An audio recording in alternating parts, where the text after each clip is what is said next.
Yeah, you're live, by the way. Oh, okay, yeah, fine.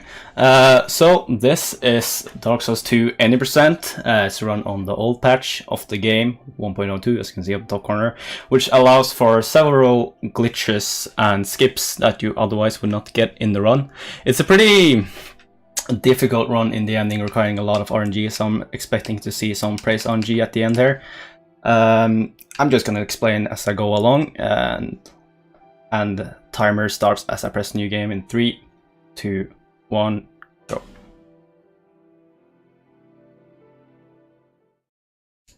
So, at the beginning here, I'm gonna pick the Explorer class as well as the Life Ring. Reason for that is that Explorer class, well, the main reason for that is that Explorer class has some buff items that's going to be very helpful for the few bosses coming up. We're only going to do 3 bosses, and if you have any luck, those bosses are going to be over pretty quickly. But yeah, so coming up to the here, and there's also a little trick you can do here, which is why I'm using a keyboard.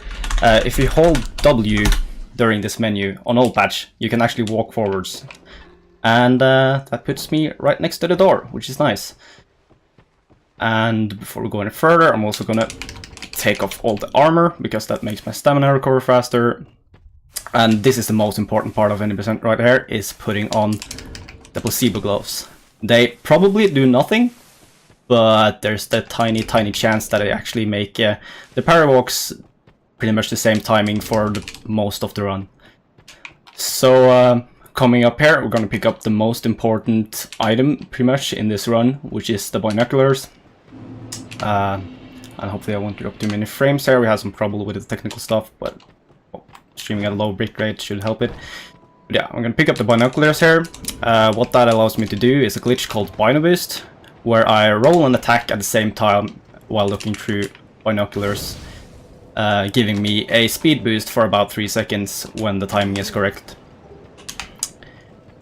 And once that is done, we are gonna go toward the Shaded Woods, which you probably wouldn't expect, since I don't actually have a branch to go through here with. But we are going to skip the branch using a parry walk. What a parry walk is, it's pretty much a glitch that when you parry an enemy and you roll just a few frames before you hit the repose button.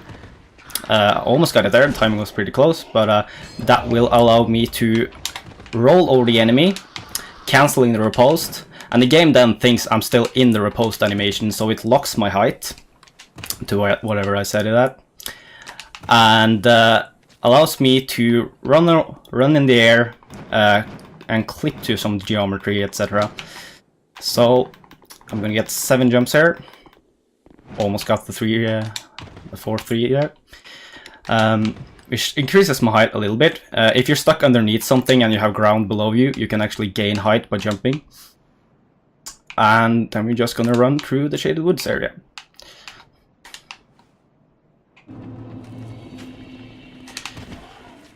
And here I'm gonna grab this bonfire, because we will be coming back here later, so it saves some time. And we are gonna go towards the Shrine of Winter. Now, I don't have all the boss souls or 1,000,000 souls, so we're gonna have to be a bit more creative here to get past it. I'm actually not gonna go to Drang Lake, I'm gonna go straight to Olia's Keep.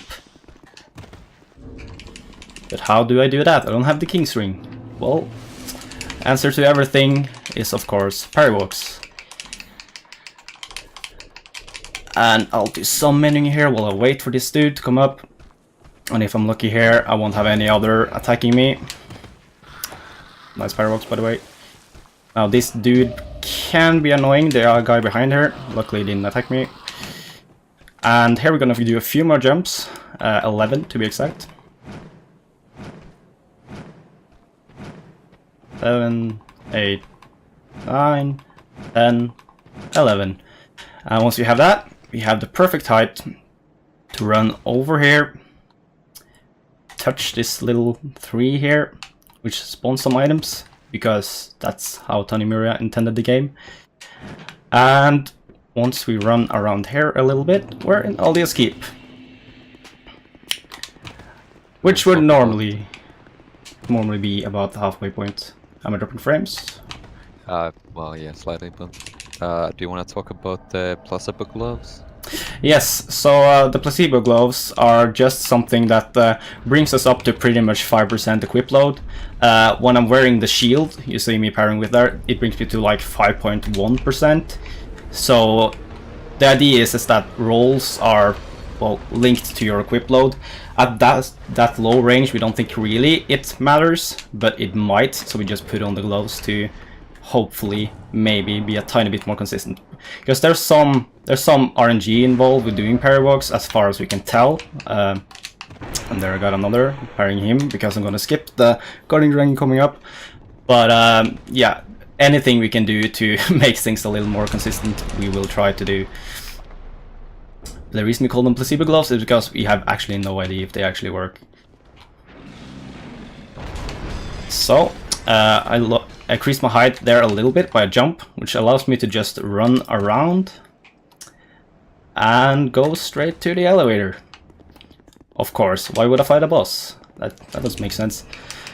So, while I'm on this elevator, it gives me a lot of time to do a little menuing.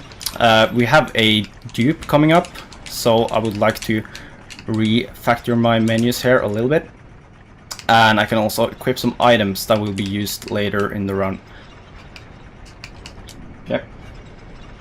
That would be a good time for donations if there are any. I don't currently have any donations, but Okay. just a reminder to you guys that if you donate $20 on our rewards page and on all of our donations page, you can enter a raffle entry for the Bloodborne press copy, which was generously donated by Retrack. So big thanks to him for that. Yeah, thanks, Retrack. Okay, so we have a bit, two little bit scary parts coming up. One is a jump that lately I've been kind of bad at. It's not really hard to do, but we'll try to survive it. And the second is a door we have to get through, which is guarded by two enemies. So we'll have that bonfire just for a little extra safety, since we run right past it.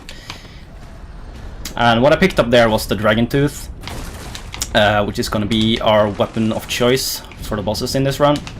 Sadly, we don't unlock the blacksmith or anything, so it's going to have to be at +0. It's back up? Okay. We're back in. Sorry about that.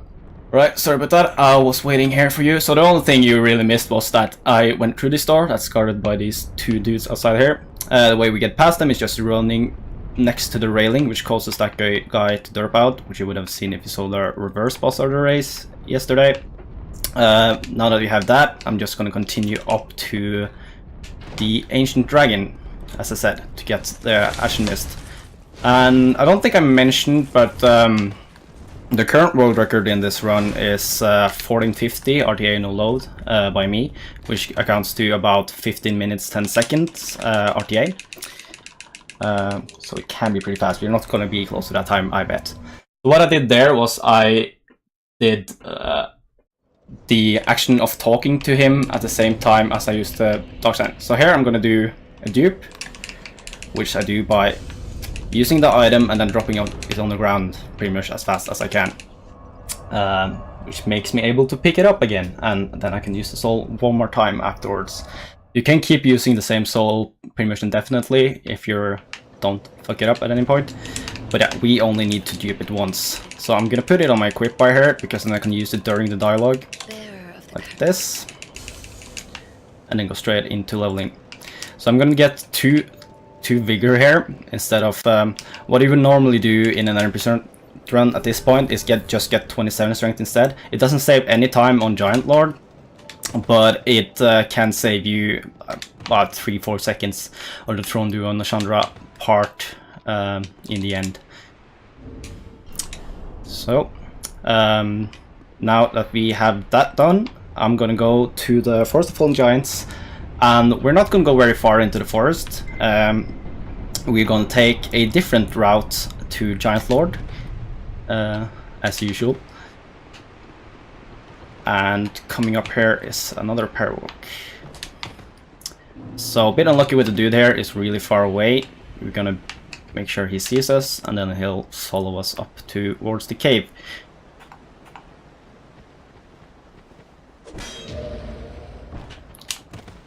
and unfortunately I failed the first firework. It's really important that I don't get a riposte on this guy, because if I do, it will kill him instantly. They don't have a lot of health. Let's see. There we go. Took a few tries, but it's fine.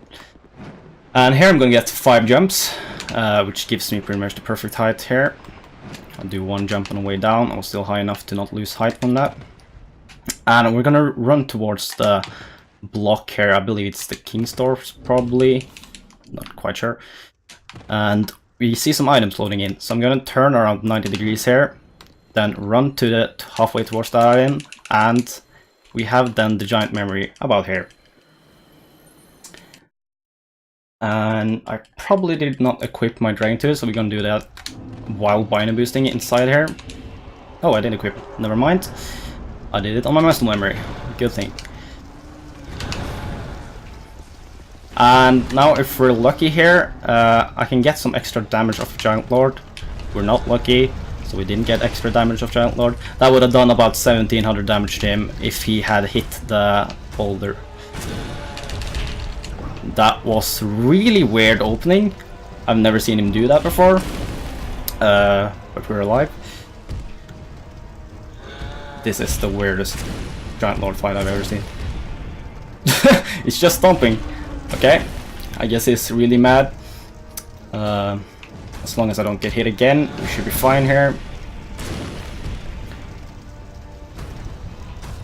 No need to Monka Shake. Oh, I did.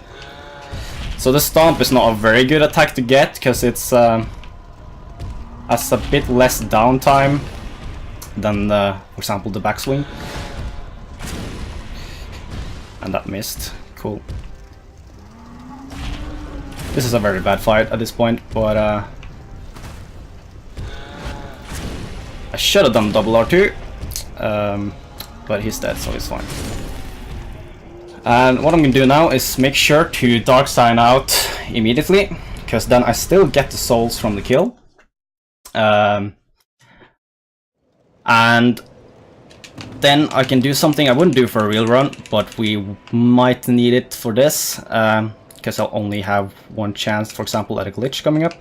So I'm going to get 27 vigor, and I'm going to get 27 strength, as I said before, to hopefully save a tiny bit of time in the end.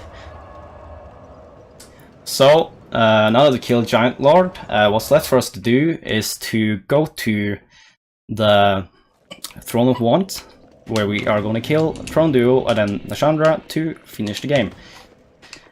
But to get the Dragon Lake, it's a bit more complicated than normal. Also, I didn't get the parry walk here, which is bad. Now there's 2 other dudes that I actually have to wait for to go away. So I'm just going to stand here, because this the aggro's them.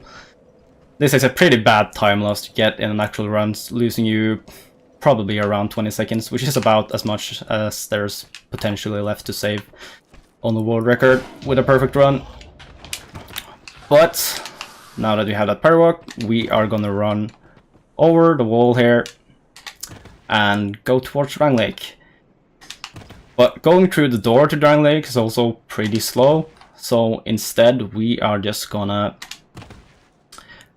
Pyrex there and go straight to the Throne Duo fight, if we can. So the dude we have the Parywalk is a guy here that can be a bit annoying. I'm gonna try and get him to attack me to make sure he aggroes. Okay, he didn't attack, but he turned around, which is good. Okay, attacked afterwards. And I'm going to equip the Holy Water Urns here, because I need them for a glitch that I'm hopefully going to be able to pull off in the end.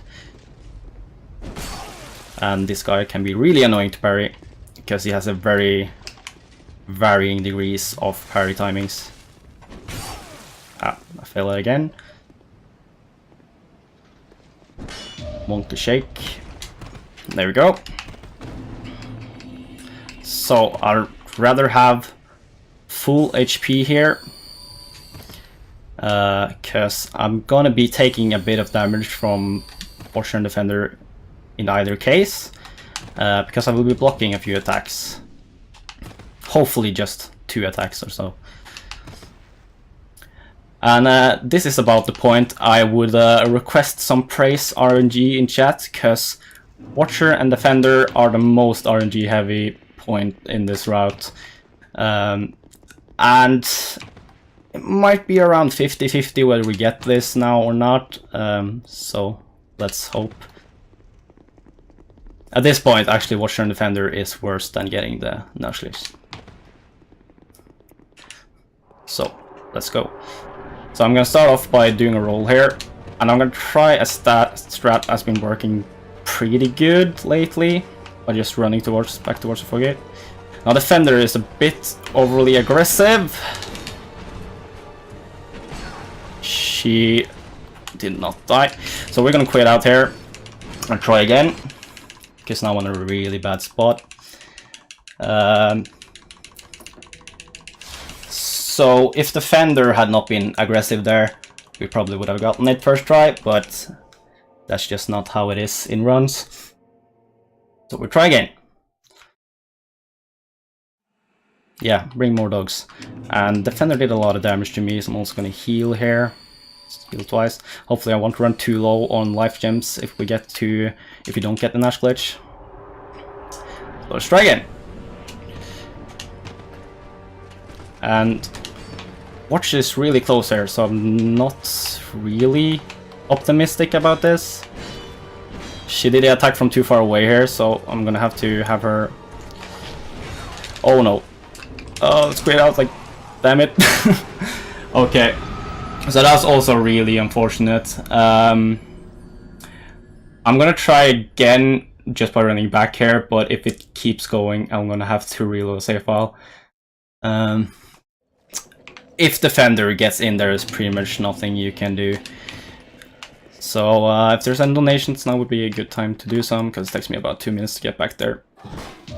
I don't currently have anything at the moment, but just a reminder to you guys that the next run will be Camille doing his Cheese All Bosses run, and then after that we have the relay race. I believe it's after that. We have the relay race of Dark Souls 1. Oh, sorry, Demon Souls, Bloodborne, Dark Souls 1, Dark Souls 2, Dark Souls 3 between 2 teams. And on our donation page, there is going to be there is a poll that you can donate towards. And these polls mean that you can influence these races, where Dark Souls 1 team would have to do the DLC without move swap. Currently in the lead, we have Team Smiley Face, but if we want Team OK to be able to do that, we need to get some donations in for that. And in the relay race as well, Dark Souls 2, hard portion of that, one of the teams would have to do the DLC in New Game Plus, currently being led by around about $57 for Team OK Hand. I wonder if we can make it so that Team Smiley Face have to do both. And thanks for all your donations, guys. Keep them coming. Let's try and hit that 10,000 by the end of today. That would be great. Okay, so we're back here. Try and get back to Throne Duo again. Hopefully we'll have more luck this time around. But yeah. So look, we got that Parrywalk first try, and I still have the Dragon Tooth equipped, which is good. And yeah, this is the reason this is a very scary run to do for a marathon, as you can see, is that Throne Duo is very hard to get to cooperate, and they kill you really fast if they just start to combo you. As you see, I died in like 3 hits earlier. So time to do some more Monka shaking.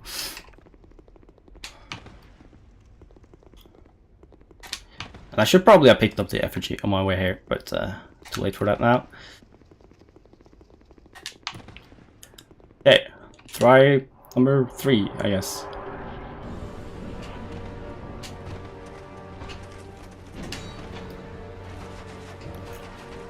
Okay, so this is immediately looking a little bit better than last time.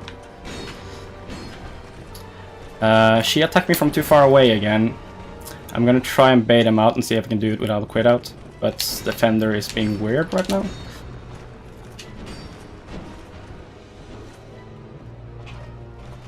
Don't come in, Defender.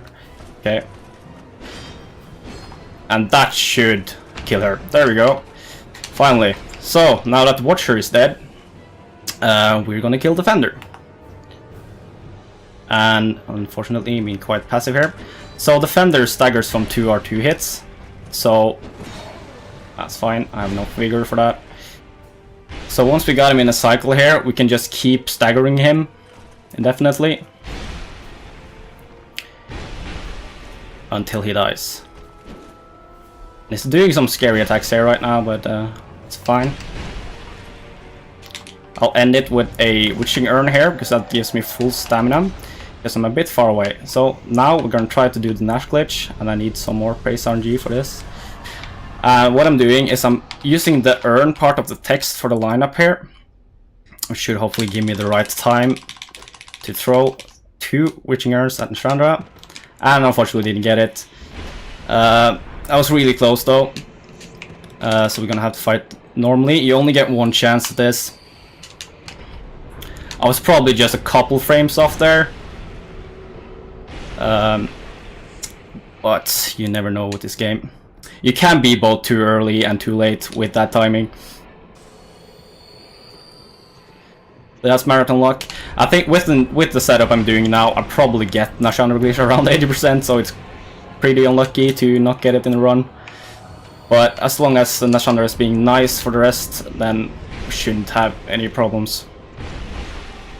I'm gonna try to bring the fight a bit over here, because I don't want to be too close to the cursed items.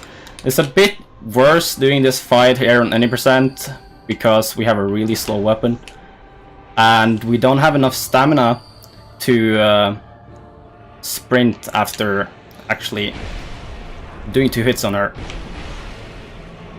I guess I'll destroy this one. And you can destroy these curse orbs just by rolling through them. She's not doing a lot of lasers right now. This is bad. So with the technical issues, we're probably going overestimate there, but it's fine. She's not giving any lasers. I don't know what's going on. There we go. Another laser.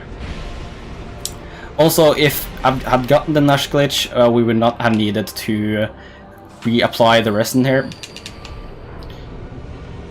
But I should be able to finish her now with double R2. And this is a tiny little strat that saves a bit of time. RTA in the load doesn't really save time RTA, but I'll just show how it works. It's by warping out at the correct time, which puts me back inside the boss room. At which point I can just run to the end here and we get the credits. So that's any percent. Fortunately did not get the Nash glitch, but that happens. As I said, very RNG heavy end of the run. Thank you guys for watching and for all the donations that's been coming in. Hopefully we can reach 10k by the end of this stream. That would be fantastic.